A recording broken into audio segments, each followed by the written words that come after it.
2 ദിവസം മുമ്പ് നല്ല മഴയായിരുന്നു. ആ മഴയത്ത് റോട്ടിലൂടെ വരുമ്പോൾ റോട്ടിൽ നിന്ന് കിട്ടിയ കൂട്ടുകാരനാണ് ഇവൻ. അവിടെ ഉപേക്ഷിച്ച് കളയണ്ട എന്ന് വിചാരിച്ച് ഒപ്പം വീട്ടിലേക്ക് കൂട്ടി. അങ്ങനെ 2 ദിവസം കഴിഞ്ഞപ്പോൾ നല്ല മണം വരുന്നുണ്ട്. അപ്പോൾ നമുക്കിവനെ മുറിച്ച് നോക്കാം. മുറിച്ച് നോക്കിയപ്പോൾ നല്ല മണവും നല്ല മധുരവും. കഷ്ണങ്ങളാക്കി ഇവനെ നമുക്ക് ശരിയാക്കാം എന്ന് വിചാരിച്ചിരിക്കുന്നതിനിടയിലാണ് എൻ്റെ ഹെൽപ്പറുടെ പ്രവേശനം. എൻ്റെ ഹെൽപ്പർ വന്നു. അവൻ ഒരു കത്തിയുമെടുത്ത് അവൻ്റേതായ പ്രവൃത്തിയിലേർപ്പെട്ടു. കുറച്ച് ഭാഗം മുകളിൽ നിന്ന് വീണതായതുകൊണ്ടേ ചെയ്തിട്ടുണ്ടായിരുന്നു. അവനത് കണ്ടപ്പോൾ ഭയങ്കര അറപ്പ് തോന്നി.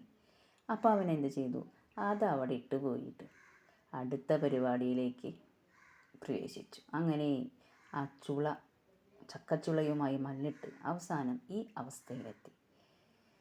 ആ ചക്കച്ചുളയൊക്കെ പറിച്ച് നമ്മളൊരു പാത്രത്തിലാക്കി വെച്ചിട്ടുണ്ട്.